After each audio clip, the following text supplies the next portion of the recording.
मादूर यतीम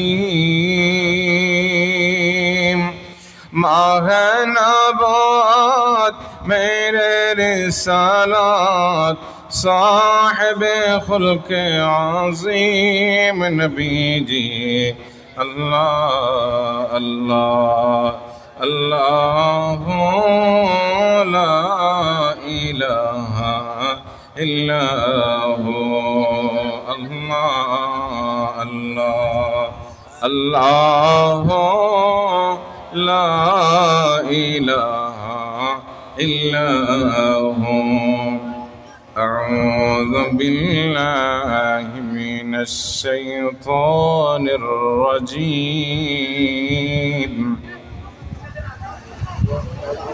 बिस्मिल्लाहिर रहमानिर रहीम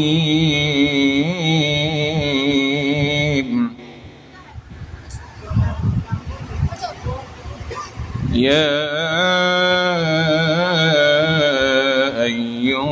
अय्युहल्लज़ीना आमनू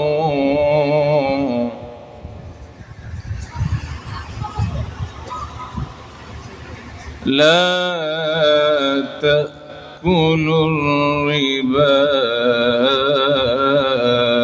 अضعافا मुضाअफा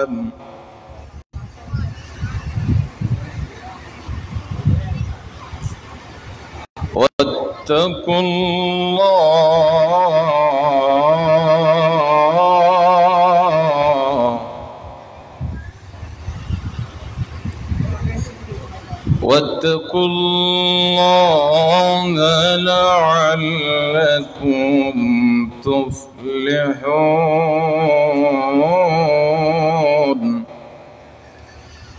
सदक़ल्लाहुल मौलानाल अज़ीम व सदक़ रसूलुहुन नबियुल हबीबुल करीम व नहनु अला ज़ालिका लमिनश शाहिदीन वश्शाकिरीन रब्बि सल्लि व सल्लिम व बारिक अलैहि ज़मीन व ज़मान तुम्हारे लिए मखीन व मकान तुम्हारे लिए चुनिनो चुना तुम्हारे लिए बने दो जहां तुम्हारे लिए ज़मीनो ज़मान तुम्हारे लिए मखीनो मकान तुम्हारे लिए दंगन में ज़ुबान तुम्हारे लिए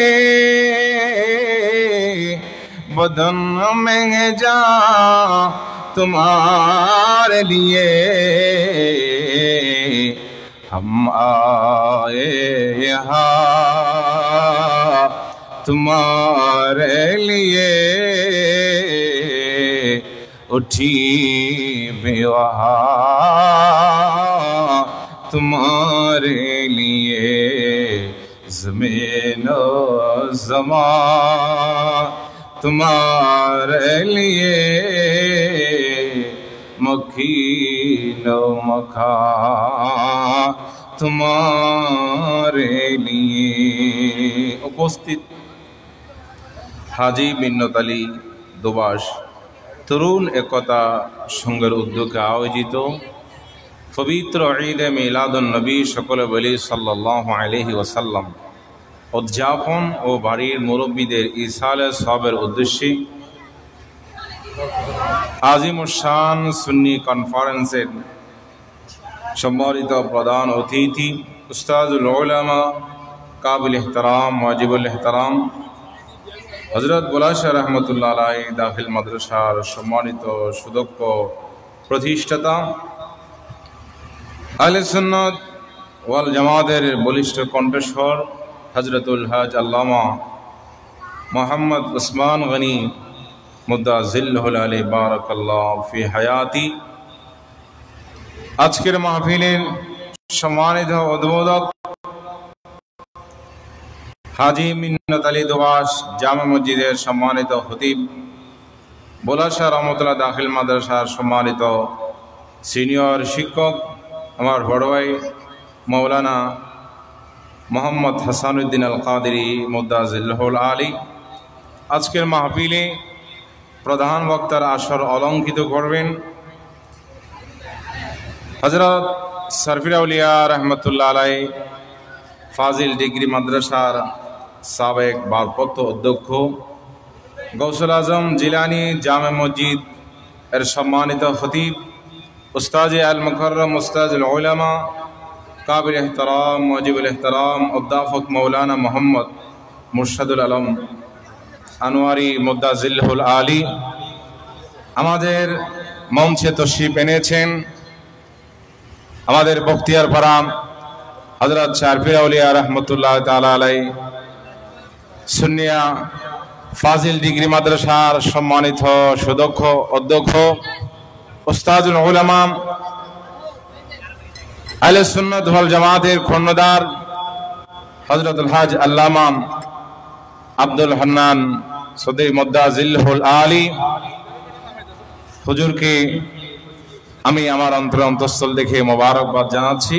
নারে তাকবীর, নারে রিসালাত, নারে গাউসিয়া।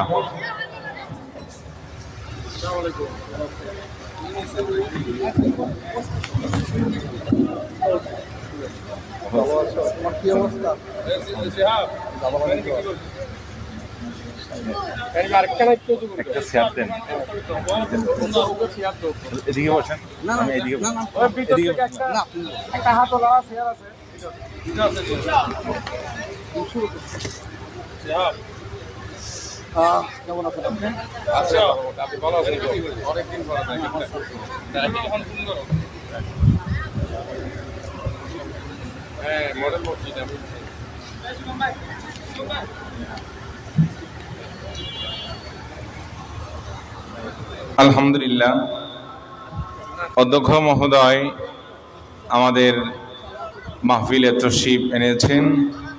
আল্লাহ পাক রব্বুল আলামিন তশরিফ আবারিকা আল্লাহ কবুল করে, সকলে বলি আমিন। আজকের মাহফিলে সভাপতিত্ব করছেন হাজি মিন্নাত আলী দুবাস তরুণ একতা সংঘের সম্মানিত উপদেষ্টা, বিশিষ্ট সমাজসেবক,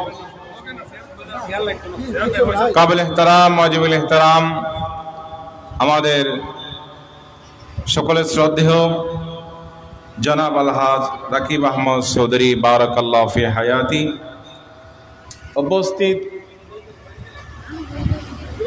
মঞ্চে আসীন উলামায়ে কেরাম, বুজুর্গানে দ্বীন, আমার সামনে উপবিষ্ট শিশু ভাইয়েরা, যুবক ভাইয়েরা, বাবা সমতুল্য মুরব্বীরা, স্কুল কলেজ মাদ্রাসার শিক্ষার্থীরা, মাইকের আওয়াজ যতটুকু যাচ্ছে, পর্দানসীন মা বোনেরা, রহমানি ও রহমাকুমুল্লাহ, আসসালামু আলাইকুম ওয়া রাহমাতুল্লাহি ওয়া বারাকাতুহু। আল্লাহ পাক রব্বুল আলামিন আজ্জা ওয়া জাল্লা শানের দরবারে পাকে অসংখ্য অগণিত শুকরিয়া আদায় করছি যে রব্বুল আলামিন পরওয়ারদিগারে আলম আজিমুশান নূরানি মিলাদ মাহফিলে আসার বসার তৌফিক দান করেছেন। কৃতজ্ঞতা স্বরূপ সকলে বলি আলহামদুলিল্লাহ। যেই নবীর ওসিলায় আমরা এই পৃথিবীতে এসেছি, যেই নবীর ওসিলায় আল্লাহ পাক রব্বুল আলামিন কুল কায়নাত সৃজন করেছেন, দু জাহানের বাদশা নবী, কামলে ওয়ালা নবী, রাহমাতুল লিল আলামিন, শফিউল মুজনিবিন মুহাম্মদুর রাসূলুল্লাহ সাল্লাল্লাহু তাআলা আলাইহি ওয়াসাল্লামের রওজা আকদাসের মধ্যে দরুদ সালামের হাদিয়া পেশ করছি। সাল্লু আলাল হাবিব সাল্লাল্লাহু তাআলা আলা মুহাম্মাদিন ওয়া বারিক ওয়া সাল্লিম। শুকরিয়া আদায় করছি মাহফিল কর্তৃপক্ষের, যাদের অক্লান্ত পরিশ্রমে আজকের এই মাহফিল আল্লাহ পাক রব্বুল আলামিন আজকের এই মাহফিলকে কবুল করুক, সকলে বলি আমিন। আমি বেশিক্ষণ দেরি করব না, হুজুর চলে আসছেন, হুজুরও তাকরীর পেশ করবেন।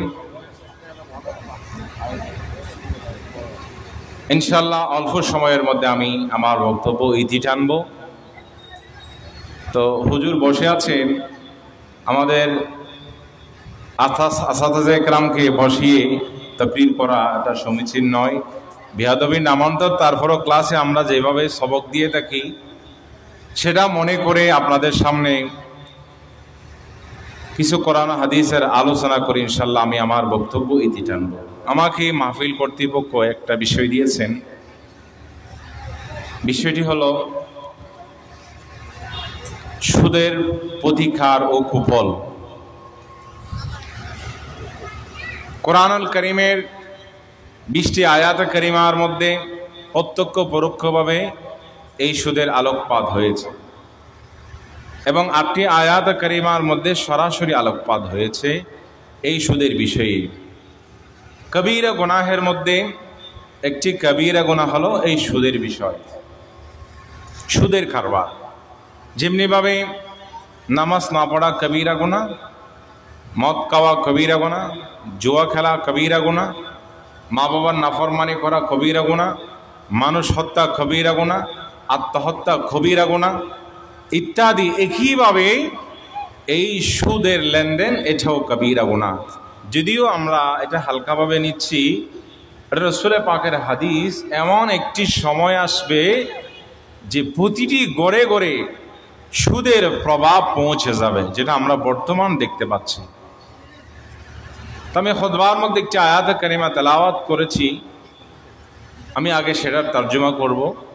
আল্লাহ পাক রব্বুল আলামিন বলেন, বিসমিল্লাহির রহমানির রহিম, ইয়া আইয়ুহাল্লাযীনা আমানু লা তাকুলুর রিবা আদআফান মুদাআফা। হে ঈমানদারগণ, তোমরা সুদ খেও না। লা তাকুলুর রিবা, এখানে বুঝতে হবে আল্লাহ ঈমানদারদেরকে বলেছেন যারা আল্লাহকে বিশ্বাস করে, রাসূলকে বিশ্বাস করে, কিতাব বিশ্বাস করে, আসমানি কিতাব বিশ্বাস করে, কোরআন, তাওরাত, জাবুর, ইনজিল বিশ্বাস করে, যারা আখিরাতকে বিশ্বাস করে, তাকদীরের ভালো মন্দকে বিশ্বাস করে, যারা মৃত্যু পরবর্তী আল্লাহ আবার জীবিত করবেন এটার প্রতি যারা বিশ্বাস রাখে, আল্লাহ তাদেরকে বলেছেন, ইয়া আইয়ুহাল্লাযীনা আমানু, হে ঈমানদারগণ, লা তাকুলুর রিবা, তোমরা সুদ খেও না। আদআফা মুদাআফা, চক্রবৃদ্ধি হারে।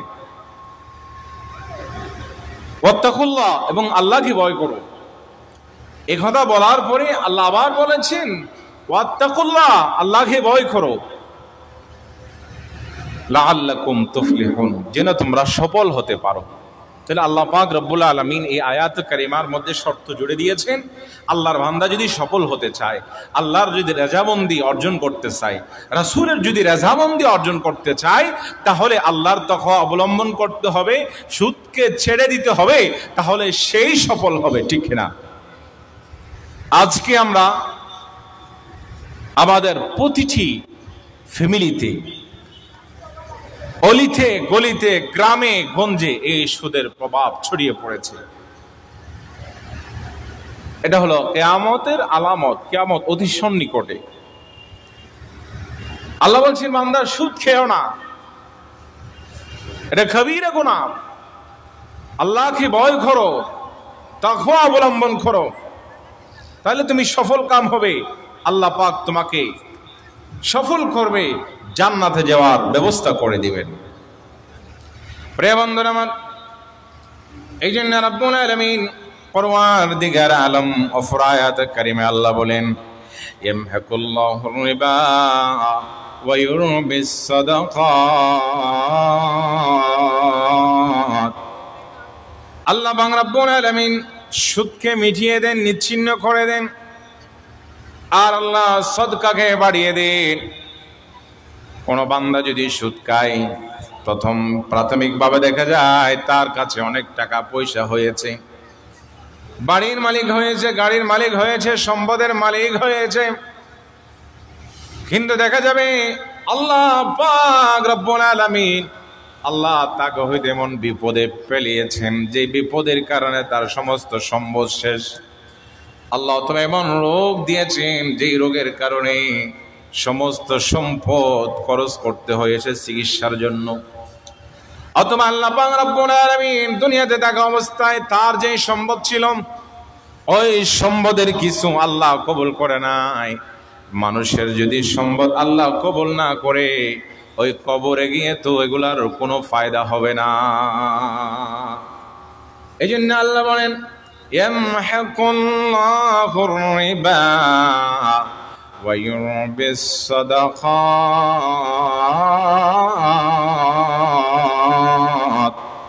আল্লাহ সুদকে নিচ্ছিন্ন করে দেন এবং আল্লাহ দানকে বাড়িয়ে দেন, দানকে বাড়িয়ে দেন। বান্দা যখন দান করে আল্লাহ পাক রব্বুল আলামিন সেটা প্রতিপালন করেন, প্রতিপালন করতেই থাকেন। আর আল্লাহ কিয়ামতের ময়দানে বান্দাকে অনেক বেশি করে বান্দার সামনে দিবেন। বান্দা জিজ্ঞাসা করবে, আল্লাহ এতগুলো সওয়াব আমি কোত্থেকে পাইলাম? আল্লাহ ডাক দিবে, বান্দা তোমার কাজ ছিল আমি আল্লাহর সন্তুষ্টিতে দেওয়া, আর সেটা বাড়ানোর দায়িত্ব ছিল আমি আল্লাহর। তুমি যেহেতু আমাকে রাজি করার জন্য দিয়েছো, আমি আল্লাহ বাড়াইতে বাড়াইতে তোমার জন্য এত বড় করে নিলাম। জুড়ে বলুন না সুবহানাল্লাহ। আল্লাহর কাছে দৌলতের অভাব নাই। এই জন্য আল্লাহ বলেছেন দান করলে কারো সম্পদ কমে না। আর কেউ যদি সুদ খায়, সুদের লেনদেন করে, দুনিয়াবি ক্ষতিও রয়েছে, আখিরাতের ক্ষতিও রয়েছে, উভয় দিক দিয়ে সে ক্ষতিগ্রস্ত। এই জন্য রব্বুল আলামিন বারবার বান্দাদেরকে ডাক দিয়েছেন ইয়ামহাকুল্লাহুর রিবা ওয়া ইউরবিস সাদাকাত ওয়াল্লাহু লা ইউহিব্বু কুল্লা কাফফারিন আযীম। আল্লাহ পছন্দ করে না, আল্লাহ ভালোবাসে না এই গুনাহগুলোকে। আল্লাহ মহব্বত করে না, ভালোবাসে না। বান্দা যদি গুনাহ করে আল্লাহ সেটা দেখেন, আল্লাহ পাক রব্বুল আলামিন সেটা পছন্দ করে না। আল্লাহ চায় বান্দা নেক আমল করুক, বান্দা ভালো কাজ করুক। আল্লাহ চায় বান্দা আল্লাহকে ডাকুক। এই জন্য রব্বুল আলামিন কোরআনুল কারীমের মধ্যে বলেছেন ফাযকুরুনি আযকুরকুম ওয়াশকুরুলি ওয়ালা তাকফুরুন। আল্লাহ বলেন ফাযকুরুনি, আমাকে স্মরণ করো, আযকুরকুম, আমি তোমাদেরকে স্মরণ করব। আই উইল রিমেম্বার ইউ ওয়ালা তাকফুরুন, আমার অকৃতজ্ঞ হয়ো না। আল্লাহ কতগুলো নিয়ামত আমাদেরকে দিয়েছেন, যেই নিয়ামত রাজি আমরা গণনা করে কখনো শেষ করতে পারবো না। আল্লাহ পাক রব্বুল আলামিন এতগুলো নিয়ামত আমাদেরকে দিয়েছেন। যখন আমরা দেখি একজন ভাইয়ের শ্বাস প্রশ্বাস খুব ভারী হয়ে গেছে, অক্সিজেনের প্রয়োজন, তখন আমরা মেডিকেলে নিয়ে যাই, অক্সিজেন দিই। 1 দিন 2 দিন 3 দিন 4 দিন 5 দিন এইভাবে যখন দেওয়া লাগে লাখ লাখ টাকা বিল চলে আসে, ঠিক কিনা? আর আল্লাহ পাক রব্বুল আলামিন কত বড় মেহেরবান যে আমরা প্রতি মুহূর্তে শ্বাস প্রশ্বাস নিচ্ছি, ঠিক কিনা? কত অক্সিজেন আমরা দৈনন্দিন নিচ্ছি। আল্লাহর কাছে কি কখনো আমরা বিল দিয়েছি? না। আল্লাহ বলছেন বিলটাই হলো আমি আল্লাহকে স্মরণ করা। আমি আল্লাহকে স্মরণ করলে আমি আল্লাহ তোমাদেরকে সব নিয়ামত দিব, সব নিয়ামত দিব, তোমাদেরকে সব নিয়ামত দেব। এই জন্য বাবাজিরা, আমার কাছে কোটি টাকা আছে, এই জন্যে এই কোটি টাকা দিয়ে আমি সুদের কারবার করতে পারবো না। আল্লাহ যা দিয়েছেন সেটার উপর আমাদেরকে তাওয়াক্কুল করতে হবে, সেটার উপরে আমাদেরকে তাওয়াক্কুল করতে হবে। আল্লাহ পাক রব্বুল আলামিন বলেন, ও আমার বান্দারা, তোমরা পশুদের দিকে তাকাও, পাখিগুলোর দিকে তাকাও। সকালবেলা ভোরে ভোরে তারা জাগ্রত হয়ে যায়, কিচির মিচির করে, শোরগোল করে, আল্লাহর জিকির করে, বাসা থেকে বের হয়। বের হওয়ার পরে বিভিন্ন দিক বিদিক ছুটে যায় রিজিক অন্বেষণের জন্য। আল্লাহ পাক রব্বুল আলামিন পুরো দিনে তাদের রিজিকের ব্যবস্থা করে দেয়। সন্ধ্যা যখন হয়ে যায় এই পাখিগুলো আবার বাসায় ফিরে আসে, ঠিক কিনা? দুনিয়ার কোনো মানুষ তো পাখিদের খাবারের ব্যবস্থা করে না, ঠিক কিনা? কেউ ব্যবস্থা করে? কতগুলো পাখি আকাশে উড়ে, কিন্তু কোনো পাখির খাবার তো আমরা ব্যবস্থা করি নাই। তারা তাওয়াক্কুল করে খুব দূরে উঠে যায় আর সারা পৃথিবীতে ছড়িয়ে পড়ে। তারা যার যার জায়গা দেখে খালে বিলে ছড়িয়ে তাদের খাবার গ্রহণ করে, রিজিক অন্বেষণ করে। আল্লাহ তো তাদেরকে খাওয়ায়, ঠিক কিনা? আমরা যদি শিয়ালের দিকে তাকাই, বাঘের দিকে তাকাই, হিংস্র জন্তুর দিকে দেখায়, আল্লাহর মাখলুকাতের দিকে যদি দেখায়, মহান আল্লাহর ছোট্ট প্রাণী যে পিপিলিকা আছে, ওই পিপিলিকার দিকে যদি দেখায়, আল্লাহ পাক রব্বুল আলামিন ওই ছোট্ট পিপিলিকারও খাবারের ব্যবস্থা করে দেন। আল্লাহ তাকে এত বেশি ক্ষমতা দিয়েছেন। এখন এখানে পিঁপড়া নাই, যখন আপনি মিষ্টি জাতীয় খাবার রাখবেন, দেখবেন সে ঘ্রাণ নিয়ে আপনার জায়গায় উপস্থিত। এই প্রাণীটি কিন্তু অত্যন্ত ছোট, ছোট হলেও আল্লাহ তাকে এমন শক্তি দিয়েছেন, অনেক দূর থেকে সে বুঝতে পারে আমার খাবার ওই জায়গায় আছে, ওই জায়গার মধ্যে সে চলে আসে, তার খাবার গ্রহণ করে। মিষ্টি রাখলেই সেখানে পিঁপড়া আসবেই। এই যে ছোট্ট পিপিলিকা, তার খাবারও আল্লাহ ব্যবস্থা করে দেন। আর আল্লাহর বান্দা আশরাফুল মাখলুকাত আল্লাহ যাদেরকে কুনতুম খায়রা উম্মাহ বলেছেন, উত্তম জাতি বলেছেন, আমরা সেই উত্তম জাতি হয়ে, সেই নবীর উম্মত হয়ে, রাহমাতুল লিল আলামিন নবীর উম্মত হয়ে, উত্তম জাতি হয়ে আল্লাহ পাকের আদেশ অমান্য করে আমরা সুদের কারবারে জড়িত, ঠিক কিনা? তাওয়াক্কুল নাই আল্লাহর উপরে। এই জন্য আল্লাহ বলেছেন ওয়ালাল্লাহ ফালইয়াতাওয়াক্কালিল মুমিনুন, যে মুমিনদের উচিত আল্লাহর উপর তাওয়াক্কুল করা। যদিও শুনতে খারাপ লাগে, খারাপের বিষয় নয়, এটা হলো আমলের বিষয়, বুঝার বিষয়, নিজের জীবনের মধ্যে বাস্তবায়ন করার বিষয়। দোষ থাকলে আল্লাহর কাছে তওবা করে, আল্লাহ আমি এতদিন ভুলের মধ্যে ছিলাম, আল্লাহ আর এই অপরাধে জড়িত হব না, আল্লাহ আমাকে মাফ করে দিন। দেখবেন আল্লাহ আপনাকে মাফ করে দিয়েছেন। আল্লাহুম্মা সাল্লি আলা সাইয়্যিদিনা মাওলানা মুহাম্মদ ওয়া আলা আলি সাইয়্যিদিনা মাওলানা মুহাম্মদ। সৃষ্টি কুলের সবাই বলে আজকে মোদের খুশির দিন, এ দুনিয়ায় তশরীফ আনলেন রহমাতুল লিল আলামিন। আল্লাহুম্মা সাল্লি আলা সাইয়্যিদিনা মাওলানা মুহাম্মদ ওয়া আলা আলি সাইয়্যিদিনা মাওলানা মুহাম্মদ। আপনাদের দুরূদ বেশি পড়ার কথা। এই এলাকার মনে হয়, এই এলাকাতে যতগুলো মিলাদ মাহফিল হয় অন্য এলাকায় ততগুলো হয় না। যতগুলো আলেম উলামাদের সোহবত আপনারা পেয়েছেন, এখানে তশরিফ আনয়ন হয়েছে, অন্য এলাকা মনে হয় নাই। এতগুলো আলেম এই এলাকায় এসেছে, কিন্তু আপনাদের দুরূদ শরীফের আওয়াজ দেখে মনে হচ্ছে আপনারা কোনোদিন মাহফিল শোনেন নাই। একটু মহব্বতের আওয়াজে পড়ি, আল্লাহুম্মা সাল্লি আলা সাইয়্যিদিনা মাওলানা মুহাম্মদ ওয়া আলা আলি। আওয়াজ আরেকটু বাড়াইতে হবে, বলি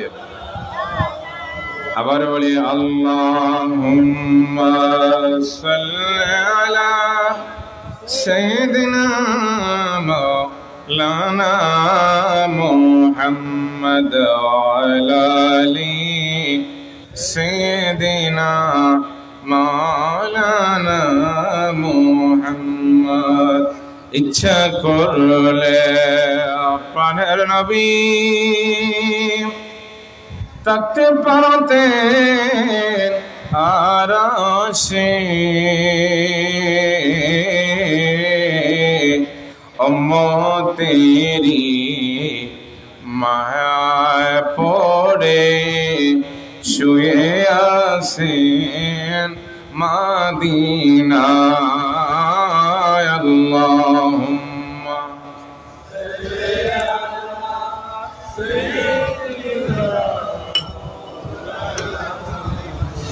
ওয়ালা আলি সাইয়্যিদিনা মাওলানা মুহাম্মদ। আল্লাহর বান্দাদের কাজ হলো আল্লাহর উপর তাওয়াক্কুল করা। আল্লাহ পাক রব্বুল আলামিন পরওয়ারদিগারে আলম বান্দাকে বলেছেন, যখন আমি আল্লাহর কাজ শেষ, নামাজ আদায় যখন শেষ, ফাইদা কুদিয়াতিস সালাত ফান্তাশিরু ফিল আরদ ওয়াবতাগু মিন ফাদলিল্লাহ। আরে বান্দা, নামাজ শেষ হয়ে গেছে, তুমি আর দেরি করো না, রিজিকের অন্বেষণে জমিনে ছড়িয়ে পড়ো। ওয়াবতাগু মিন ফাদলিল্লাহ, আল্লাহর রহমত তালাশ করো, রিজিক তালাশ করো, তোমার খাবার তালাশ করো। ওয়াজকুরুল্লাহ, আল্লাহকে স্মরণ করো বেশি করে, আর আল্লাহ পাক রব্বুল আলামিন সবকিছুর ব্যবস্থা করে দিবেন। জুড়ে বলি সুবহানাল্লাহ। এখন কোনো বান্দা যদি বলে, আল্লাহ আমি শুধু ইবাদতই করব আর কোনো কাজ করব না, আমাকে মসজিদের ভিতরে আপনি রিজিক এনে দিবেন, এ কথা কোরআন হাদিসে আল্লাহ বলে নাই, ঠিক কি না? এখন কোনো বান্দা যদি হুজুর তো বলেছেন তাওয়াক্কুল করার জন্য, আমি শুধু ইবাদতই করব আর কিছু করব না, এটার নাম ইসলাম নয়। আমার রাসূল সবগুলো শিক্ষা দিয়েছেন। আমার রাসূল বলে নাই শুধু রাত দিন ইবাদত করতে হবে, রাত দিন ইবাদত করতে হবে শুধু সেটা বলে নাই। পারিবারিক জীবন লাগবে, সামাজিক জীবন লাগবে, অর্থনৈতিক জীবন লাগবে। সবচেয়ে যেটা প্রথম সেটা হলো মহান আল্লাহর ইবাদত। কার ইবাদত? ফরজিয়াতগুলো আদায়ের পরে, নামাজ আদায়ের পরে রিজিকের অন্বেষণে বের হওয়া, এটাও একটি ফরজ কাজ। বলেন না, নামাজ যেরকম ফরজ, রিজিক অন্বেষণ করা, চাকরি করা, ব্যবসা করা, কৃষি কাজ করা, খাবার জোগাড় করা, এটাও ফরজ। আনলে আপনি কোত্থেকে খাবেন? এইভাবে হাত পাতা, যে আমাকে টাকা দেন, আমাকে টাকা দেন। আপনার কাছে হাত আছে, পাও আছে, ব্যবসা করার ক্ষমতা আছে, চাকরি করার ক্ষমতা আছে, কাজ করার ক্ষমতা আছে, মানুষের কাছে হাত পাতেন, এটা নিষেধ আছে। এটা ইসলামে নিষেধ আছে যে ফকির হইও না, ফকির হইও না, ফকির হইও না। কারণ আল্লাহ তোমাকে শক্তি সামর্থ্য দিয়েছেন। হ্যাঁ, কিছু অভাবী মানুষ আছে, যেমন আমাদের সামনে তো একজন প্রতিবন্ধী বসা আছে, ঠিক কিনা? ওনাদের কথা হলো ভিন্ন, যারা আয় ইনকাম করার তেমন কোনো পন্থা নাই, তাদেরকে সহযোগিতা করার কথা তো আল্লাহ বলে দিয়েছেন। যারা কাজ করে খেতে পারে তাদেরকে আল্লাহ বলেছেন আমার কাজ করার পরে রিজিক অন্বেষণ করো। তো এখানে দুটি বিষয় আমাদেরকে খেয়াল রাখতে হবে, যে আল্লাহর ইবাদতও করা লাগবে, আবার চাকরিও করা লাগবে, কৃষি কাজও করা লাগবে, ব্যবসাও করা লাগবে। যেই কাজ আমার ভালো লাগে, যেটার মাধ্যমে আমার রিজিক আসবে, সেটা আমাকে করতেই হবে।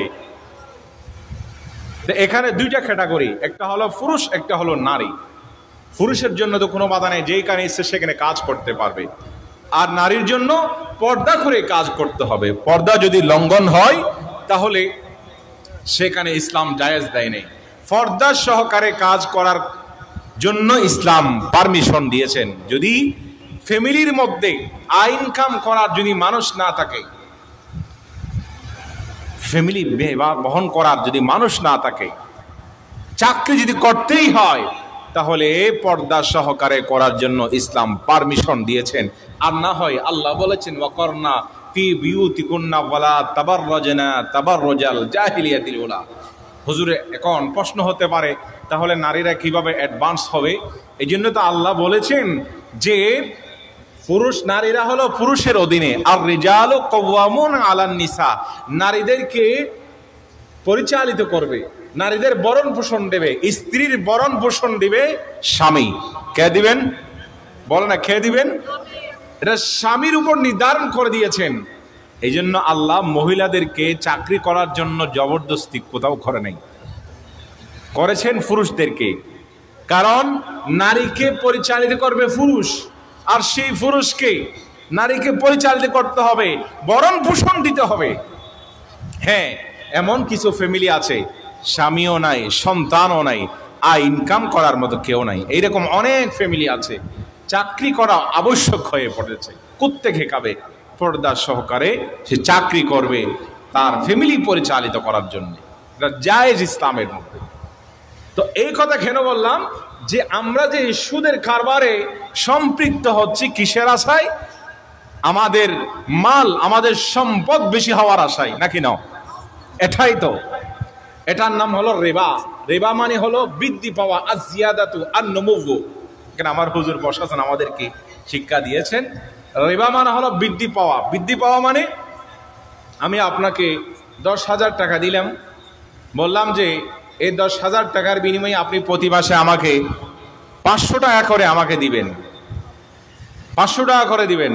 যখন আবার টাকাগুলো দিয়ে দিবেন তখন আপনার থেকে আর সুদ নিব না। তার মানে 10,000 টাকা 10,000 টাকা থেকেই যাবে মূলধন হিসেবে। মাসে প্রতি মান্থলি কি দিতে হবে? 500 টাকা করে দিতে হবে অতিরিক্ত। যিনি ঋণ দিয়েছেন তাকে দিতে হবে। এটার নাম হলো সুদ। এটার নাম হলো কি? সুদ। এটা ইসলামে নিষেধ করেছেন, এটা ইসলামের মধ্যে নিষেধ আছে। এখন বলুন হুজুর, এখন তো আমি সুদ ছাড়া কারো থেকে দাঁড় পাচ্ছি না, টাকা পাচ্ছি না। এখানে দুইটা বিষয়।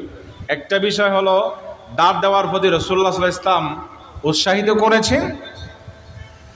আরেকটা বিষয় হলো যিনি টাকাগুলো নেবেন তাকে পরিশোধ করার মন মানসিকতা থাকতে হবে। এখন আমরা দেখি কি, একজন ভাই ধার দিয়েছেন টাকা, এই টাকাগুলো নিতে অনেক কষ্ট হয়ে যায়। এখন আপনাকে কেউ আর টাকা ধার দিবে? সুতরাং উভয় পক্ষকে আমাদেরকে ইসলাম মানতে হবে। আমি তার থেকে টাকা ধার নিয়েছি, এগুলোর মালিক আমি না। আমার কাজটা শেষ করার জন্য, সমাপ্ত করার জন্য আমি নিয়েছি আমার প্রয়োজনে, কিন্তু আমি তো তার টাকাগুলো মেরে দেওয়ার জন্য নয়। এই নিয়ত করে যারা নেই তারা হলো আমানত খেয়ানত করেছে, সে অপরের হক মেরে খেয়েছেন, জান্নাতে যেতে পারবে না। হ্যাঁ, যদি কর্জ দেনেওয়ালা ঋণদাতা যদি আপনাকে মাফ করে দেন তাহলে মাফ পাবেন, আর না হলে নামাজ, সুজা, হজ, যাকাত কিয়ামতের ময়দানে আপনার সবগুলো ওই ঋণদাতার আমলের মধ্যে দিয়ে দিবেন, তাকে দিয়ে দিবেন, আপনার কাছে কিছুই থাকবে না। প্রিয় বন্ধুরা আমার, এই জন্য আমার নবীজি বলেছেন, ওয়াল্লাহু ফি আউনিল আবদি মা কানাল আবদু ফি আউনি আখিহি, ওয়াল্লাহু ফি আউনিল আবদি মা কানাল আবদু ফি আউনি আখিহি। আমার কোন বান্দা যদি, আমার রাসূল বলেন, আমার কোন উম্মত যদি, নারে তাকবীর, নারে রিসালাত, নারে গাউসিয়া। আমাদের মাঝে উপস্থিত হয়েছেন উস্তাদ আল মুকাররম হযরতুল হাজ আল্লামা মুর্শিদুল আলম আনওয়ারি সাহেব।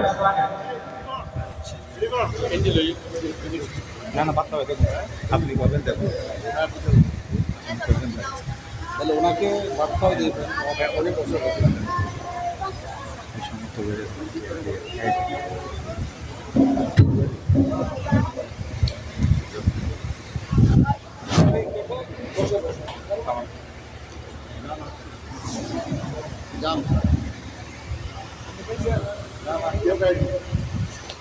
সালাতুন ইয়া রাসূলুল্লাহ আলাইকুম সালামুন ইয়া হাবিবাল্লাহ আলাইকুম। সম্মানিত হাজরিন ইকরাম, আমার দুইজন উস্তাদ চলে আসছে, আমি আর দেরি করব না, আমার বক্তব্য শেষ। যে আল্লাহ পাক রব্বুল আলামিন আমাদেরকে বলেছেন যে সুদ না খাওয়ার জন্যে। আল্লাহ অপর আয়াতে কারিমা বলেছেন, ইয়া আইয়ুহাল্লাযীনা আমানুত্তাকুল্লাহ ওয়া যারু মা বাকিয়া মিনার রিবা ইন কুনতুম মুমিনিন।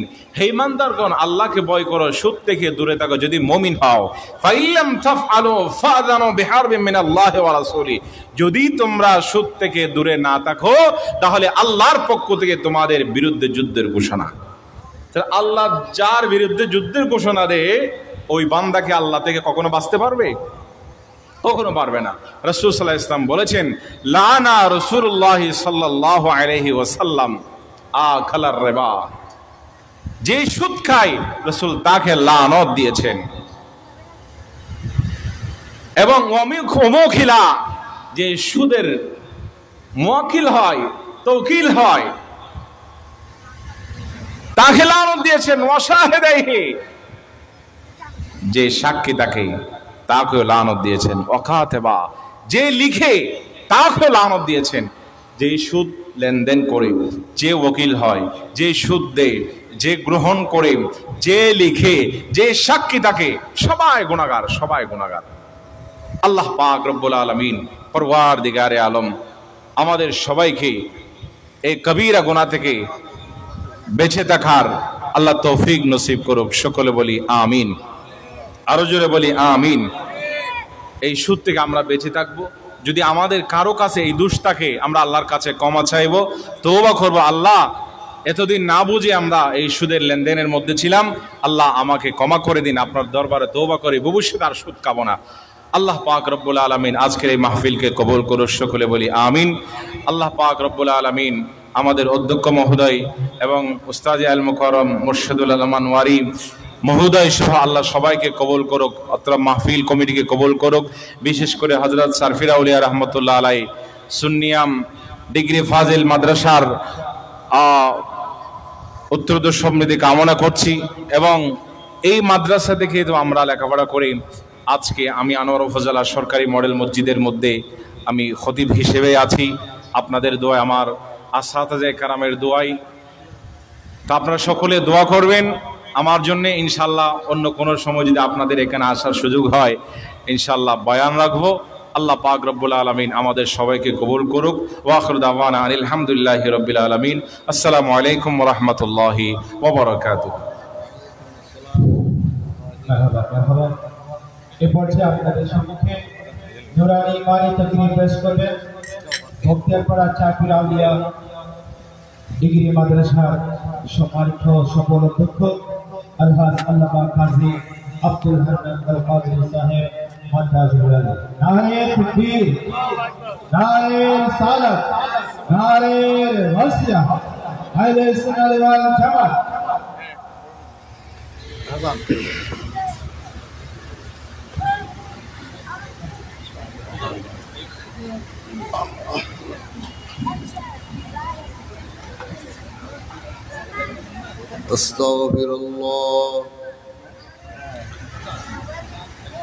أستغفر الله ربي من كل ذنب وأتوب إليه.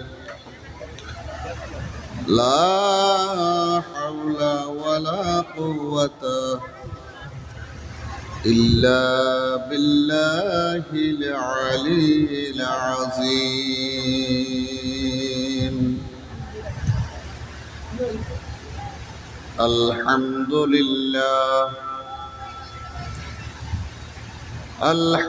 لله نحمده ونستعينه ونستنصره ونعوذ بالله من شرور أنفسنا ومن سيئات أعمالنا. من يهده الله فلا مضل له ومن يضلله فلا هادي له. ونشهد أن لا إله إلا الله وحده لا شريك له. ونشهد أن سيدنا ونبينا ومولانا محمد وعلى آله وأصحابه وأهل بيته وعلماء أهل سنته أجمعين. أعوذ بالله من الشيطان الرجيم. بسم الله الرحمن الرحيم. إن الله وملائكته يصلون على النبي يا أيها الذين آمنوا صلوا عليه وسلموا تسليما. صلى الله على وآله وصحبه وسلم. صلى الله على وآله وصحبه. الله الله الله لا إله إلا هو আমার আল্লাহ আল্লাহ।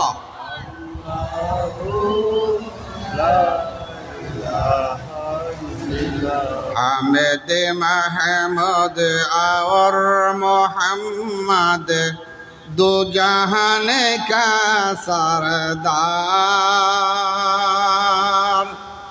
जम से प्यारा राज दुलारा जम से प्यारा राज दुलारा रहमत का सरकार नबी जी। अल्लाह अल्लाह ला इलाहा इल्लाह আমার আল্লাহ আল্লাহ।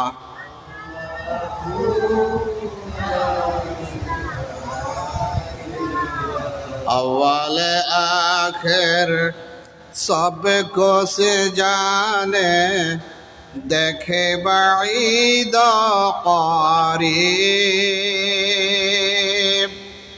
गायब की खबर देने वाला गायब की खबर देने वाला अल्लाह का हबीब नबी जी।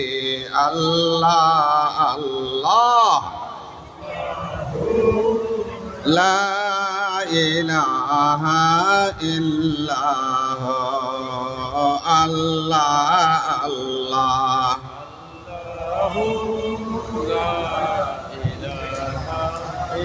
ला इलाहा इल्लल्लाह मुहम्मदुर रसूलुल्लाह। बिस्मिल्लाहिर रहमानिर रहीम। वमा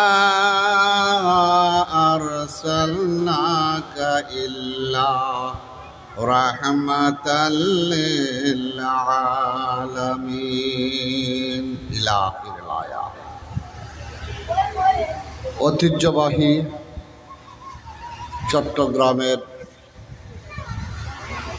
উল্লেখযোগ্য ঐতিহ্যবাহী ঐতিহাসিক মিন্নত আলী হাজী মিন্নত আলী দুবাসী তরুণ একতা সংঘের উদ্যোগে আয়োজিত আজিমুসান সুন্নি কনফারেন্স মাহফিলের আজকের মাহফিলের প্রধান অতিথি বখতিয়ারপাড়া তথা দক্ষিণ চট্টগ্রামের ঐতিহ্য এবং প্রখ্যাত আলেম, বহু মাদ্রাসার প্রতিষ্ঠাতা, বিশিষ্ট আলেমদ্বীন, লেখক ও গবেষক আল্লামা হযরত মাওলানা ওসমান গনি সাহেব বারাকাল্লাহু ফি হায়াতিহি, সবাই বলি আমিন। আজকের মাহফিলের উদ্বোধক আল্লামা হযরত মাওলানা হাসান উদ্দিন আল কাদেরী, খতিব হাজি মিন্নাত আলী দুবাসী জামে মসজিদ আনোয়ারা, চট্টগ্রাম। আজকের মাহফিলের প্রধান অতিথি বখতিয়ারপাড়া চারিপ্রিয় আউলিয়া মাদ্রাসার সাবেক ইংরেজি প্রফেসর, বর্তমানে চট্টগ্রাম বিমান বাহিনী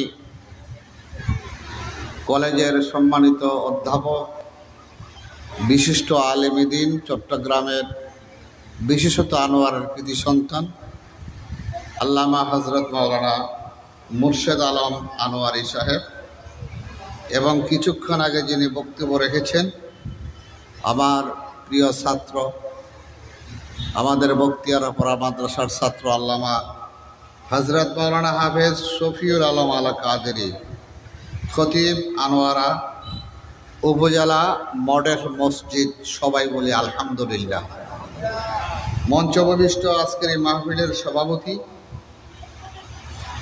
জনাব আলহাজ রাকিব আহমেদ চৌধুরী, উপদেষ্টা হাজি মিন্নাত আলী দুবাস তরুণ একতা সংঘ, এবং পাশে বসা আছেন এবং সামনে যারা বসা আছেন সকলকে জানাচ্ছি সালাম। আসসালামু আলাইকুম ওয়া রাহমাতুল্লাহি ওয়া বারাকাতুহু। শুকরিয়া জ্ঞাপন করছি সে রাব্বুল আলামিনের, যিনি আমাদেরকে হাজার হাজার মানুষ থেকে বেছে বেছে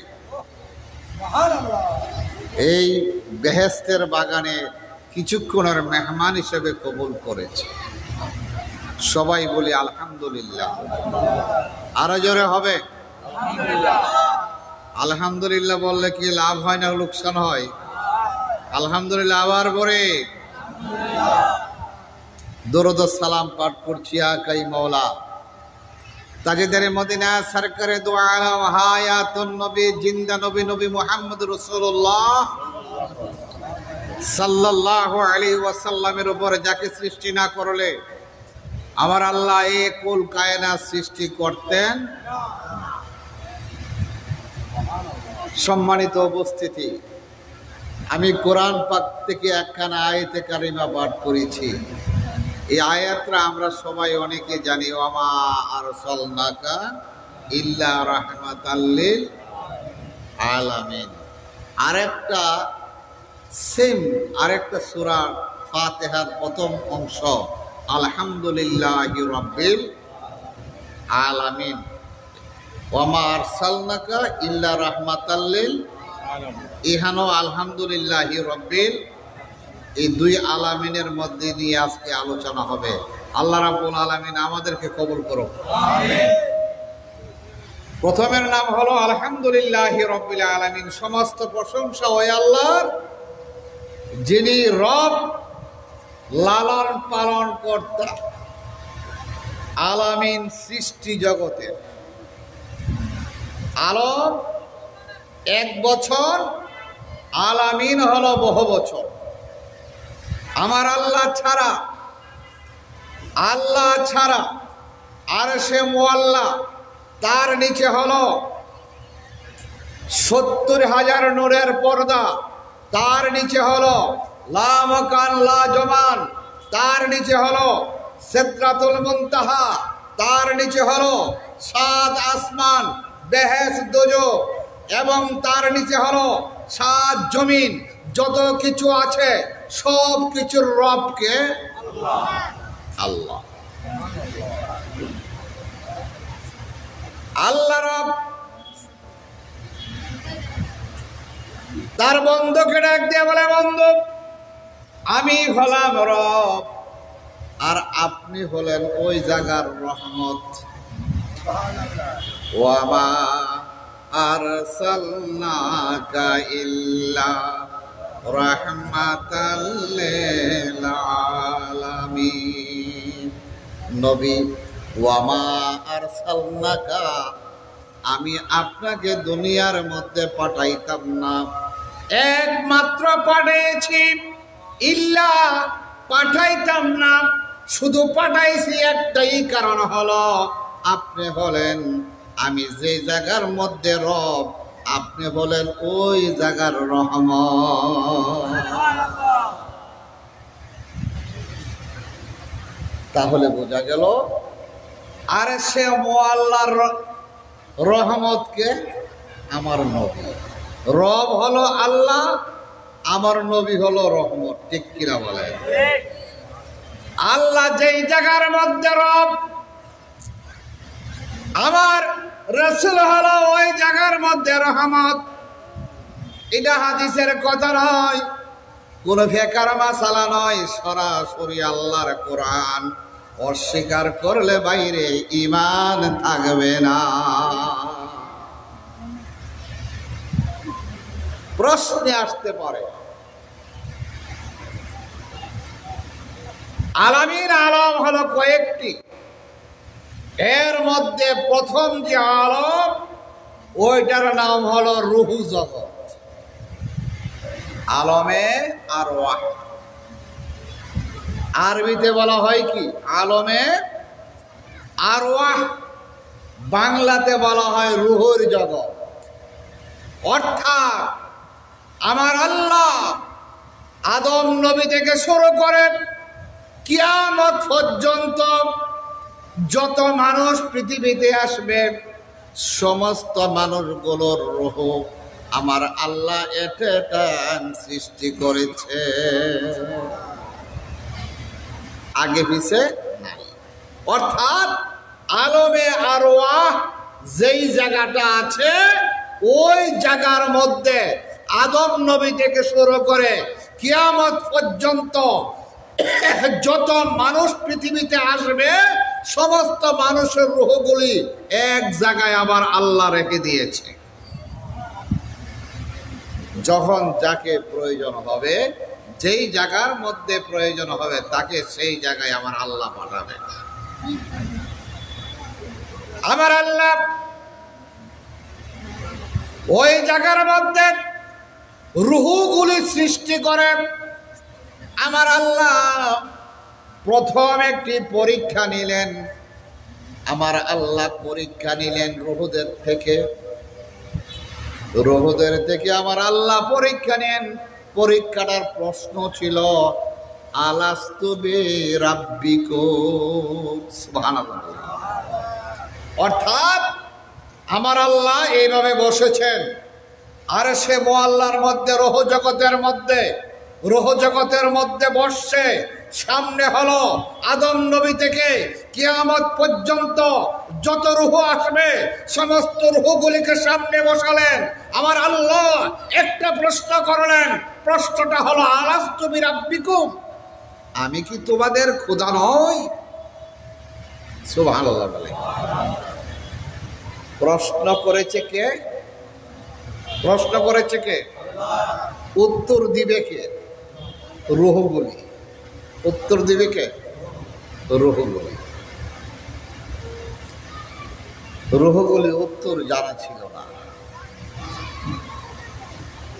উত্তরটা কি হবে একটা রূহরও জানা ছিল না। আচ্ছা বলে, আমরা ক্লাসে পড়াই, আগে পড়াই, এই বাচ্চাদেরকে পড়াইছি, পড়ানোর পরে আমরা সিলেবাস দেই যে পরীক্ষার জন্য এগুলি পড়বা। আগে পড়াই, তারপরে পরীক্ষা দিই, ঠিক কিনা বলে? কিন্তু রূহ জগতের মধ্যে আমার আল্লাহ যে প্রশ্নটা করেছিলেন, এই প্রশ্নের উত্তরটা কি হবে, এই বিষয়ে রূহদেরকে জানান দেন।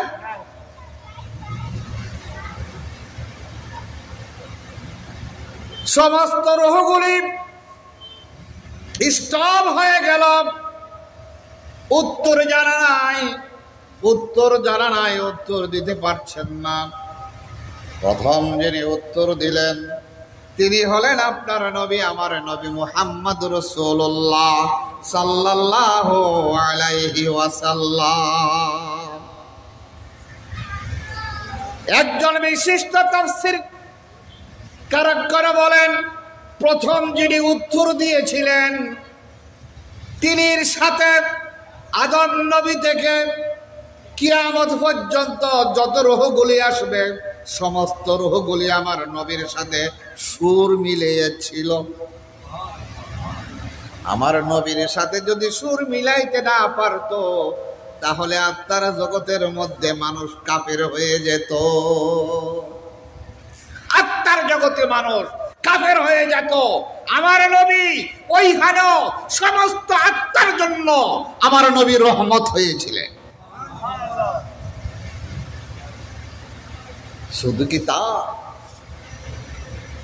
আপনার ভিতর আমার ভিতরে যে রুহুটা থাকে, রুহু যে আসে, এটা আমার নবীর রহমত। এই যে রুহুটা ভিতরে আসে, আদম সন্তানের ভিতর যে রুহুটা অবস্থান করে, সেটাও ছিল আমার নবীর রহমত। আদম নবীকে আমার আল্লাহ সৃষ্টি করলেন, সৃষ্টি করার পরে রুহকে বললেন, রুহ আদমের ভিতরে যাও, আদমের ভিতরে যাও। রুহ গেলেন, গিয়ে আবার ফিরে আসলেন, আদম নবী জিন্দা হচ্ছেন না। আমার আল্লাহ রুহকে জিজ্ঞাসা করলো, রুহ তুমি আদমের ভিতরে অবস্থান করো না কেন, আদমের ভিতরে থাকো না কেন? রুহ ডাক দেয়া বলে, আল্লাহ আদম নবীর ভিতরের মধ্যে অন্ধকার, ওইখানে থাকার মতো পরিবেশ আমার নাই। এই অন্ধকার আদমের ভিতরে আমি থাকতে পারবো না, ওইখানে তুমি রৌশনের ব্যবস্থা করো, ওইখানে তুমি আলোর ব্যবস্থা করো। কোন সুবহানাল্লাহ। আমার আল্লাহ রাব্বুল আলামিন আপনার নবী, আমার নবী মক্কা মদিনার নবী নয়, সারা বিশ্বময়ের নবী, রাহমাতুল লিল আলামিনের একটু রহমতের নূরের একটু জ্বালানি হযরত আদম আলাইহিস সালামের পেশানির মধ্যে লাগাইয়া দিলেন। যখন লাগিয়ে দিলেন, সাথে সাথে আমার আল্লাহ ডাক দিয়ে বলে, রুহ এবার তুমি আদমের ভিতরে প্রবেশ করো। রুহ আবার ভিতরে গেল, আদম জিন্দা হয়ে গেল। আদম জিন্দা হয়ে প্রথম শব্দ বাড়ি করলো আলহামদুলিল্লাহ, সুবহানাল্লাহ বলে। তাহলে বোঝা গেল যে প্রথম একটা মানুষের, আদম সন্তানের ভিতরে যে রুহুটা আছে, ওই রুহুটাও হলো আমার নবীর রহমত, আমার নবীর উসিলা, আমার নবীর উসিলা। আমার নবী যদি আমার আল্লাহ এই পৃথিবীর মধ্যে আল্লাহ আমার নবীকে প্রেরণ না করতেন, আমার নবীকে সৃষ্টি না করতেন, আমার আল্লাহ এই কুল কায়নাত সৃষ্টি করতেন না। এটাই হলো ওয়ামা আরসালনাকা ইল্লা রাহমাতাল লিল আলামিন, সুবহানাল্লাহ বলে। সমস্ত নবীগণ, সমস্ত নবীগণ আমার নবীর পিছনে নামাজ পড়েছে, সুবহানাল্লাহ বলে। মেরাজের রাতে, কোন রাতে? মেরাজের রাতে আমার নবীকে আল্লাহ আরশে মুআল্লায় নিয়ে যাবে, বন্ধুর সাথে কথা বলবে, মোলাকাত হবে। প্রথম গেলেন মসজিদে আকসা। কোথায় নিয়ে গেলেন? মসজিদে আকসা। এটা কোথায়? ফিলিস্তিন। এটা কোথায়? এই বর্তমান ইহুদিরা বর্তমান ইহুদিরা এ আমাদের মুসলমানদের প্রথম কেবলা মসজিদে আকসাকে এখন দখল করার জন্য লক্ষ লক্ষ হাজার হাজার মানুষকে শহীদ করে দিচ্ছে। এই প্রথম আমার নবী যখন মেরাজে যাবেন, মসজিদে আকসায় গেলেন, আমার আল্লাহ সমস্ত নবীদেরকে ডাক দিয়ে বললেন, নবী যে যেখানে আছো সবাই মসজিদে আকসার মধ্যে চলে যাও। কোথায় চলে যাও? মসজিদে আকসায় গেলে আমার নবীর রহমত দেখেন, আমার নবীর পাওয়ার। সমস্ত নবীগণ মসজিদে আকসার মধ্যে প্রবেশ করলেন। 2 রাকাত নামাজ আদায় করা হবে। কয় রাকাত? আদম নবী মনে মনে চিন্তা করলেন, আমি হলাম সমস্ত মানুষের মধ্যে প্রথম, মানুষের মধ্যে আমি প্রথম এবং প্রথম নবী। আমি সমস্ত মানুষের মধ্যে আমার প্রথম স্থান। মুরব্বী হিসাবে মনে হয় আজকে আমি 2 রাকাত নামাজের ইমামতির দায়িত্ব পাব। কে বলতেছে? আদম আলাইহিস সালাম। আসলে তো মুরব্বী হিসাবে তো পাইতে পারে। হযরতে মূসা আলাইহিস সালাম মনে মনে চিন্তা করলেন, আজকের ইমামতিটা হয়তো আমাকেও দিতে পারে, কারণ আমি হলাম মূসা কালিমুল্লাহ, যিনি আমি আল্লাহ সাথে তোর পাহাড়ের মধ্যে বসে বসে আমি আল্লাহর সাথে কথা বলেছি। আমার আল্লাহ আমাকে বড় মর্যাদা দিয়েছে, আমার আল্লাহ আমাকে একটা কিতাব দিয়েছে। মনে হয় আজকে আমি ইমামতির দায়িত্বটা পেয়ে যাইতে পারি। হযরতে নূহ আলাইহিস সালাম মনে মনে চিন্তা শুরু করে দিলেন, আমি হলাম দ্বিতীয় রূহ, আমি হলাম দ্বিতীয় নূহ। অর্থাৎ আমার আল্লাহ আমার পরে আমার আগে সমস্ত মানুষ সবকিছু ধ্বংস করে দিয়েছিল, আমাকে দিয়ে আমার আল্লাহ আবার পৃথিবী নতুন করে সাজাইছে। এই জন্য মনে হয় আজকের ইমামতের দায়িত্ব আমি পাইতে পারি। সুবহানাল্লাহ বলে। এমনি ভাবে হযরত ঈসা আলাইহিস সালাম মনে মনে চিন্তা করলেন, ইমামতির দায়িত্বটা আমিও পাইতে পারি। কারণ হলো আমার আল্লাহ আমাকে স্পেশাল ভাবে দুনিয়াতে পাঠাইছেন। কারণ হলো আমার বাবা ছাড়া আমি দুনিয়াতে এসেছি। সমস্ত নবীগণ মনে মনে ভাবলেন, কিন্তু আল্লাহর ফয়সালা হলো ভিন্ন।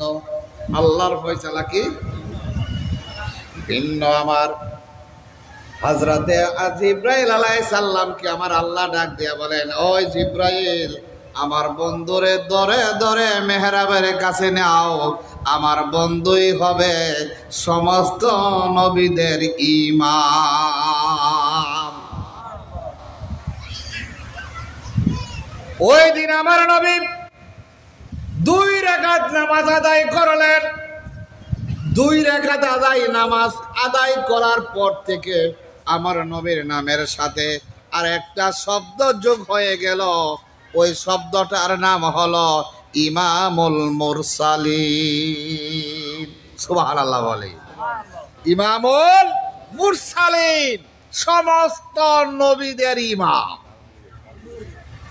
সমস্ত রাসূলদের ইমাম। সেটা হলো আপনার নবী, আমার নবী আকাই মাওলা তাজেদারে মদিনা সরকারে দু আলম হায়াতুন নবী জিন্দা নবী নবী মুহাম্মদ রাসূলুল্লাহ সাল্লাল্লাহু আলাইহি। সত্যি তাই আমার নবী দুনিয়ার মধ্যে রহমত। কোন সুবহানাল্লাহ। দুনিয়ার মধ্যেও কি? এই দুনিয়ার মধ্যে আমার নবী রহমত। কেমন? অন্য অন্য নবীগণের উম্মতেরা গুনাহ করলে, অন্য অন্য নবীগণের উম্মতেরা যখন পাপ করত, গুনাহ করত, সাথে সাথে আমার আল্লাহ তাদেরকে আযাব দিত, ধ্বংস করে ফেলত। কিন্তু আমার আল্লাহ বলেন, বন্ধু আপনি যদি রহমত স্বরূপ আপনাকে পাঠাইয়াছি, এই জন্য আপনি দুনিয়া থাকা অবস্থায় আমি কোনো মানুষকে ধ্বংস করব না। ইয়া মুহাম্মদ মুস্তাফা নবী সাল্লাল্লাহু ইয়া মুহাম্মদ মুস্তাফা নবী। ওরে সাফায়াতের কান্ডারে রাসূলুল্লাহ, আমার সাফায়াতের ইয়া মুহাম্মদ মুস্তাফা নবী সাল্লাল্লাহু ইয়া মুহাম্মদ। কেউ বলে নবীজি নূরের এই পতল, কেউ বলে নবীজি গোলাপেরই ফুল। ওরে নয় সে পথরে নয় সে গোলাপ নূর আল্লাহ ইয়া মুহাম্মদ মুস্তাফা নবী সাল্লাল্লাহু ইয়া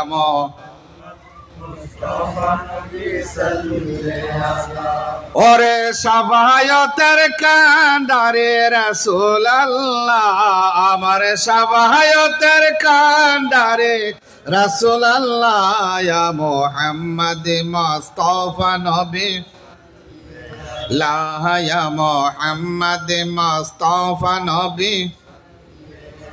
সবাই বলে আলহামদুলিল্লাহ, আরো জোরে বলে আলহামদুলিল্লাহ। আমরা সেই নবীর উম্মত হয়ে খুশি কিনা? খুশি কিনা? আয় হায় হায়, শুধু কি তাই? অন্য অন্য নবীর উম্মতেরা দুনিয়ার মধ্যে একটা নেক করলে বিনিময়ে একটা নেক পেত, একটা সওয়াব করলে একটা সওয়াবই পেত। কিন্তু আপনার নবী, আমার নবীর জন্য, রাহমাতুল লিল আলামিনের জন্য আমরা একটা নেক করলে আমার আল্লাহ তাকে 10টা সওয়াব দিয়ে দেয়। আল্লাহ রাব্বুল আলামিন তার বন্ধুকে ডাক দিয়ে বলো, বন্ধু টেনশন করবেন না, আপনার ওসিলায়, রাহমাতুল লিলের ওসিলায় আপনার উম্মতেরা একটা সওয়াব করবে, আমি আল্লাহ একটারে 10 গুণ বানায়া দিব। আল্লাহ কোরআন পাকে বলেছেন, মান জাআ বিল হাসানাতি ফালাহু আজরু আমসালিহা। সুবহানাল্লাহ বলে। আবার আল্লাহ ডাক দিয়ে বলে, বান্দা একটা সওয়াব করবা, আমি আখিরি নবী রাহমাতুল লিল আলামিনের ওসিলায় তোমাদের আমল নামার মধ্যে আমি 10টা করে সওয়াব বাড়াইয়া দিব। একটার পরিবর্তে 10টা দিব, এটা অন্য কোন নবীর আমলে ছিল না। শুধু তাই নয়, নবী শুধু এই জগতের মধ্যে নয়, উম্মতে মুহাম্মাদের জন্য রহমত। সুবহানাল্লাহ বলে। আল্লাহ ডাক দিয়ে বলে, বন্ধু আপনি হলেন স্পেশাল নবী, আপনার উম্মতের জন্য রয়েছে স্পেশাল অফার।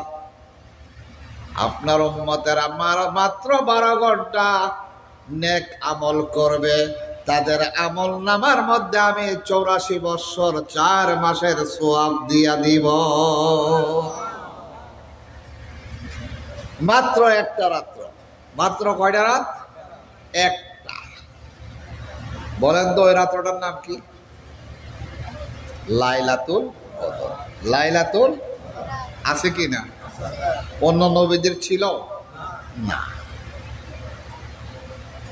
স্পেশাল অফার অন্য নবীদের জন্য ছিল না। শুধু একজন নবীর জন্য, সেটা আমার আল্লাহ স্পেশাল দিয়েছে। আমার আল্লাহ কোরআন পাকের মধ্যে সূরা কদরের মধ্যে বলেছে, লাইলাতুল কদর খায়রুম মিন আলফি শাহর। সুবহানাল্লাহ বলি। যেই ব্যক্তি একটা রাত্র আল্লাহর বন্দেগী করবে, 83 বছর 4 মাস দিনের বেলা রোজা রাখলো, রাতের বেলা বন্দেগী করে যত টাকা সওয়াব হবে, এই মাত্র একটা রাতে আমি এত সওয়াব দিয়ে দেব। সুবহানাল্লাহ বলে। এটা অন্য নবীরা পায়, একমাত্র আপনার নবী আমার নবী এই সুযোগটা পেয়েছে। আলহামদুলিল্লাহ বলি। শুধু কি তাই? হায় হায়, শুধু তাই নয়, যখন আমরা মসজিদের মধ্যে প্রবেশ করি, আমার আল্লাহ উম্মতে মুহাম্মদের জন্য শুধু মসজিদে রাখেন নাই, অন্য অন্য নবীগণের নামাজ পড়তে হলে মসজিদে যেতে হতো। সুবহানাল্লাহ বলে। অন্য নবীদের নামাজ ঘরের ভিতরে হতো না, রাস্তাঘাটে হতো না, শুধু নামাজ পড়তে হতো কোথায়? মসজিদের মধ্যে পড়তে হতো। রাহমাতুল লিল আলামিনের উম্মত হিসাবে আমার আল্লাহ তার বন্ধুকে ডাক দিয়া বলে, বন্ধু, আপনার উম্মতের জন্য শুধু মসজিদে নয়, যে কোনো জায়গার মধ্যে যখন নামাজের সময় হয়ে যাবে, সেটা বিল হয়, রাস্তা হোক, গড় হোক, যেখানে হোক, তারা ওই জায়গার মধ্যে নামাজ আদায় করতে পারবে। ইন্নী ওয়াজহাতু ওয়াজহিয়া লিল্লাযী ফাতারাস সামাওয়াতি ওয়াল। সুবহানাল্লাহ। শুধু তাই নয়, অন্যান্য নবী এবং আমার নবীর মধ্যে ডিফারেন্সটা হলো, আমার নবী হলো রাহমাতুল লিল আলামিন। রাহমাতুল লিল আলামিন নবী যদি আপনি মৃত্যুর সময় আমার নবীরে চিনতে পারেন, আর চিন্তা করতে হবে না। কবরে যাওয়ার পরে 3টা প্রশ্ন করা হবে। কয়টা? 3টা। নাম্বার 1 হলো মার রাব্বুকা, তোমার রব কে? তোমার রব। ওয়া মান দীনুকা, তোমার ধর্মটা কি? সুবহানাল্লাহ বলে। তোমার ধর্মটা কি? আরেকটা দেখাইয়া দিবে, আমার নবীর দিকে ইশারা করে, ইশারা দিয়ে বলবে মাহাজার রাসূল। সুবহানাল্লাহ বলে। ওই লোকটাকে চিনো কিনা?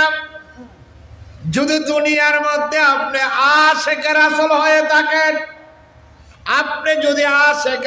হয়ে থাকেন, আমার নবীকে যদি আপনি নাও চিনতে পারেন, আপনাকে আমার সেই দিন নবীকে চিনতে কোনো সমস্যা হবে না।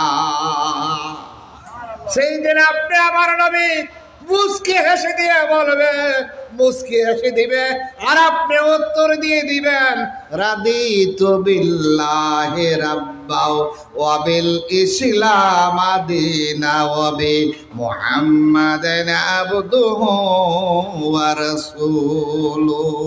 সুবহানাল্লাহ বলে। আপনি সুন্দর করে বলে দিবেন। হায় হায় হায়। কবরের মধ্যে চলে যাওয়ার পরে বেহেশতের ফেরেশতারা আপনার জন্য বেহেশতে পোশাক নিয়ে আসবে। আপনি বেহেশতে পোশাক পরে কবরের মধ্যে অবস্থান করতে থাকবেন।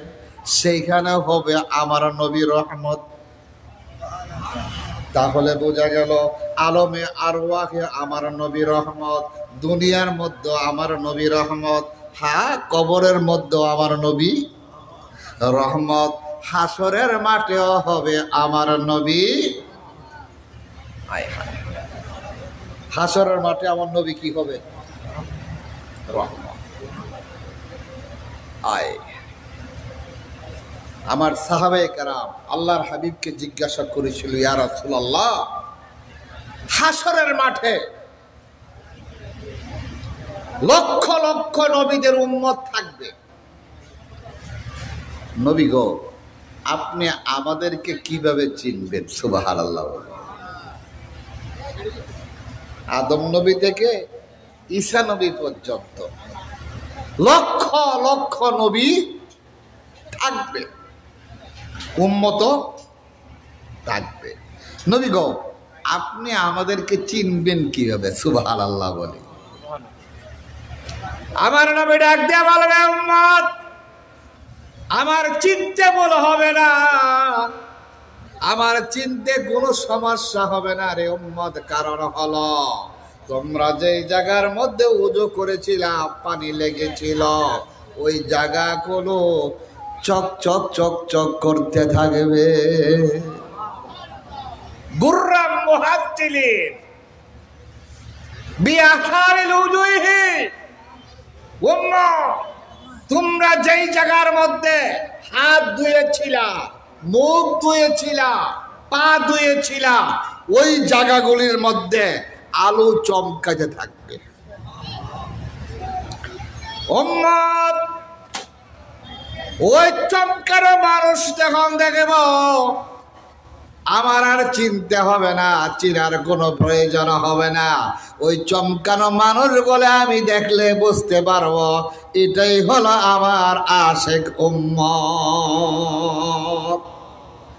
ইয়া মুহাম্মাদি মুস্তাফা নবী লা, ইয়া মুহাম্মাদি মুস্তাফা নবী। ওরে শাফায়াতের কাঁদারে রাসূলুল্লাহ, আমার শাফায়াতের ইয়া মুহাম্মদ মুস্তাফা নবী সাল্লাল্লাহু আলাইহি, ইয়া মুহাম্মদ কেউ বলে নবীজি নূরের এই পতন, কেউ বলে নবীজি গোলাপেরই ফুল। ওরে নয় সে পতলে, নয় সে গোলাপে নূর আল্লাহ। ইয়া মুহাম্মদ মুস্তাফা নবী লা, ইয়া মুহাম্মদ মুস্তাফা নবী। ওরে শাফায়াতের কাঁদারে রাসূলুল্লাহ, আমার শাফায়াতের ইয়া মুহাম্মদ মুস্তাফা নবী সাল্লাল্লাহু আলাইহি, ইয়া মুহাম্মদ মুস্তাফা নবী। সবাই বলে আলহামদুলিল্লাহ। আমার নবী হাসরের মাঠে আপনাকে আমাকে চিনতে পারবে, সেখানে হবে আমার নবী আপনার জন্য রহমত। ওহেন কি রহমত। হাসরের মাঠে যখন মানুষগুলি বেকার হয়ে যাবে, মাথার উপরে সূর্য এসে যাবে, মানুষগুলি ঘামতে ঘামতে সাতার হয়ে যাবে, মানুষগুলি বেকার হয়ে যাবে, টেনশন হয়ে যাবে, চিৎকার করতে থাকবে। মানুষগুলির শরীরের মধ্যে কোনো কাপড় থাকবে না, একটা মানুষের কোনো কাপড় থাকবে না। হাসরের মাঠ এত কষ্টকর হবে। মা আয়েশা সিদ্দিকা রাদিয়াল্লাহু তাআলা আনহা আল্লাহর হাবিবকে বলেন, ইয়া রাসূলুল্লাহ আপনি কি বলে, মহিলাদেরও গায়ে কাপড় থাকবে না? এটা কিভাবে সম্ভব? আল্লাহর হাবিব ডাক দিয়ে বলে, আয়েশা রে, কার কাপড় আছে কার কাপড় নাই এই দিকে লক্ষ্য করার কোনো সুযোগ নাই, থাকবে না। সমস্ত মানুষগুলি ইয়া নাফসি বলবে। শুধু কি মানুষ, নবীগণ ইয়া নাফসি বলবে। নবীগণ কি বলবে? সমস্ত মানুষগুলি হাসরের মাঠে আদম নবীর কাছে যায়, বলবে, আদম নবী এই হাসরের মাঠের অবস্থা বড় ভালো না, আমরা সহ্য করতে পারছি না। আল্লাহকে ডাক দিয়া বলেন, আল্লাহ যেন আমাদের হিসাবটা শুরু করে দেয়। বিচার আচারটা যেন বিচারের আগেই অবস্থা। হাসরের মাঠটা আমরা একটা বলি না, হাজত কি বলি, বিচারের আগে মানুষ কোথায় থাকে? হাজতখানা থাকে না, হাজতে থাকে, জেলখানার হাজত। ইহানি এত অবস্থা, সমস্ত মানুষগুলি আদম নবীকে ডাক দিয়া বলবে, আদম নবী আপনি হলেন আমার আল্লাহর প্রথম মানুষ। প্রথম আল্লাহ আপনাকে সৃষ্টি করেছেন নবী গো, এই কষ্ট আর সহ্য হচ্ছে না। আল্লাহ বলেন হিসাবপত্র হওয়ার জন্য। আদম নবী জবাব দিবেন, বুখারী শরীফের হাদিস, লাস্তু হুনাকা, আমার দ্বারা সম্ভব হবে না। লাস্তু,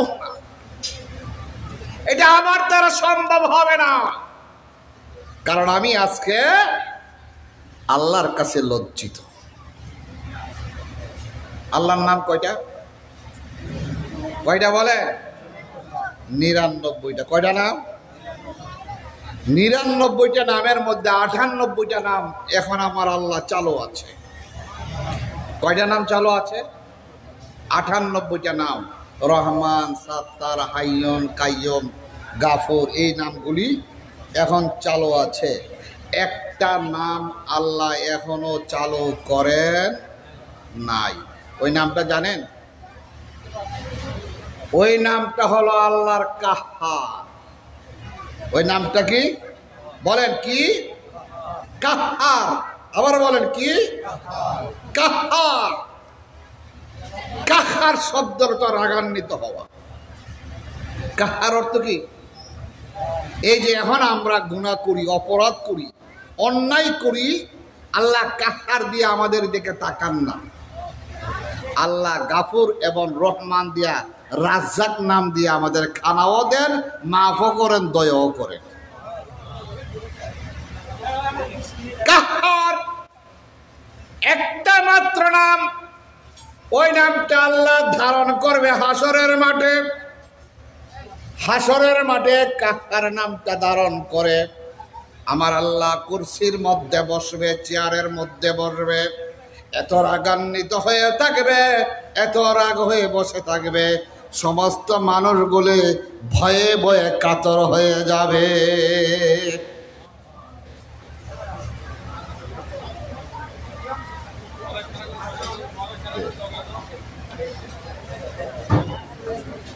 নারে তাকবীর, নারে রিসালাত। হযরত আল্লামা মুর্শিদুল হক আল কাদরি সাহেব, আল্লামা হযরত মাওলানা মুর্শিদুল হক আল কাদরি সাহেব,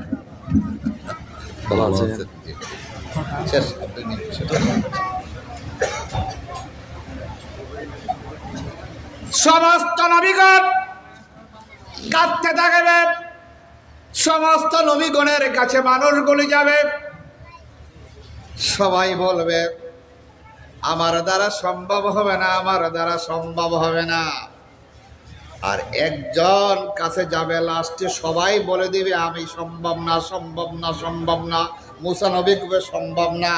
শেষ পর্যন্ত সমস্ত মানুষগুলি চলে যাবে রাহমাতুল আলামিনের কাছে। সমস্ত মানুষগুলি রাহমাতুল আলামিনের কাছে যাবে। যাওয়ার পরে আমার নবী বলবেন,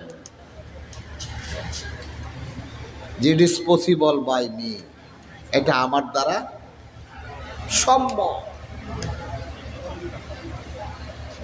যাক, বিশাল লম্বা কথা। সেদিন আমার নবী সিজদায় পড়ে যাবে। সিজদায় পড়ে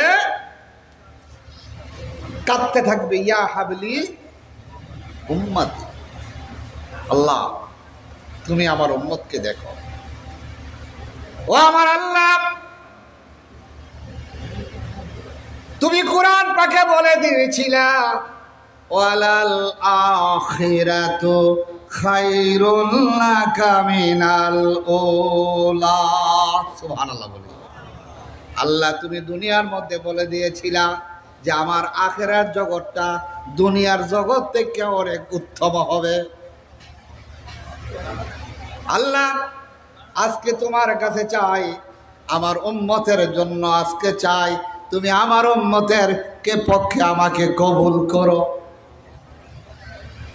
হাদিসের মধ্যে এসেছে যে এমন ভাবে সেজদায় পড়ে আমার আল্লাহ রাসূল এমন কতগুলি শব্দ ব্যবহার করবে যে শব্দগুলির কারণে আমার আল্লাহ ডাক দিয়ে বলবেন, ইয়া মুহাম্মদ ইরফা রাসা, আপনার মাথা ওঠা, ওয়াসাল তু তাকা, আপনি চান আজকে যা চাবেন আমি তাই দেব। সে রাহমাতুল্লিল। তাহলে বোঝা গেল আলমে আরওয়াহে তো আমার নবী রাহমাতুল্লিল, দুনিয়াতেও রাহমাতাল্লিল, কবরের মধ্যে, হাসরের মাঠেও।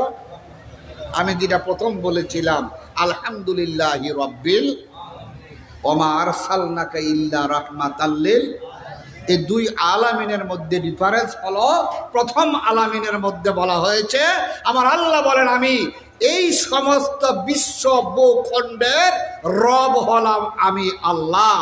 আর দ্বিতীয় ওমা আরসালনাকা ইল্লা রাহমাতাল লিল আলামিন, নবী গো আমি দুনিয়াতে আপনাকে পাঠাতাম না, একমাত্র পাঠাইছি আমি আল্লাহ ছাড়া আমার যত কুল কায়নাত আছে সমস্ত কিছুর জন্য আপনাকে রহমত হিসেবে পাঠাইলাম। আল্লাহ রাব্বুল আলামিন আমাদেরকে বুঝার তৌফিক দান করুন। আল্লাহ রাব্বুল আলামিন রাহমাতুল লিল আলামিন আর আলহামদুলিল্লাহি রাব্বিল আলামিন বুঝার তৌফিক দান করুন। আমার প্রিয় হুজুর এসে পড়েছে, আমি বেশি মহব্বত করি। এ লোকের ডাইন হাতের কি আঙ্গুল দিয়া প্রথম আমি যখন এখানে পরীক্ষা দিতে এসেছিলাম প্রিন্সিপাল হিসাবে, একটা মানুষ পেলাম একদম নিরপেক্ষ, সামনাসামনি বলছি, নো স্যাক্রিফাইস। একটাই বলেছিল যে ফার্স্ট হবে তাকে নেওয়া হবে। তখন তিনি ভারপ্রাপ্ত অধ্যক্ষ ছিলেন এখানে। আমি বহুত মানুষ দেখেছি, আমি বলেছিলাম যে আমি যদি ফার্স্ট হতে পারি আমাকে দেখিয়েন। আলহামদুলিল্লাহ ইন্টারভিউতে আমিও ফার্স্ট হয়েছিলাম। এখানে কোনো ধরনের কোনো ইয়া ছিল না, স্বজন প্রীতি ছিল না, কারণ আমার বাড়ি এখানে না, আমার চিনেও না, আমি কাউকে চিনি না, আমাকেও কেহ চিনে না। বিধায় এই মানুষটার কথা আমার মনে পড়ে, সৎ মানুষ। কি মানুষ? দায়িত্বের বেলা সৎ ছিলেন। আমি বলেছিলাম যে আমি পরীক্ষা দিলে পাশ করবো এই বিশ্বাস, আমার আত্মবিশ্বাস আছে। তখন আমি প্রায় 19 বছর এক জায়গায় ছিলাম, সেখানেও আপনাদের দোয়ায় শ্রেষ্ঠ শিক্ষক ছিলাম, শ্রেষ্ঠ অধ্যক্ষ ছিলাম এক জেলার মধ্যে।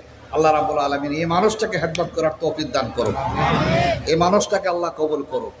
ধন্যবাদ জানাচ্ছি হাজী মিন্নাত আলী দুবাসী বাড়ির কর্তৃপক্ষকে, যারা এই বখতিয়ারপাড়া চারপিরিয়ালে মাদ্রাসাকে মহাব্বত করে আমার মতো গুনাহগারকে কিছুক্ষণ সময় এখানে মেহমান হিসাবে দাওয়াত দেওয়ার জন্য বখতিয়ারপাড়া চারপিরিয়ালে ফাজিল ডিগ্রি মাদ্রাসার পক্ষ থেকে আপনাদেরকে ধন্যবাদ জানাচ্ছি। আসলে আমি না, আমাকে দাওয়াত দেওয়া বাড়ি বখতিয়ারপাড়া মাদ্রাসাকে সম্মান করার। আল্লাহ রাব্বুল আলামিন সবাইকে কবুল করুন। ওয়া মা আলাইনা ইল্লাল বালাগ। আসসালামু আলাইকুম ওয়া রাহমাতুল্লাহি। আল্লাহ হাফেজ। মারহাবা। দোয়া করেন না। মূল্যবান তকরির পেশ করছেন হযরত সাইদুল আউলিয়া মাদ্রাসার সম্মানিত অধ্যক্ষ হযরতুল হাজ আল্লামা গাজী আব্দুল হান্নান সাহেব আল-কাদরি সাহেব। হুজুরের শুকরিয়া আদায় করছি।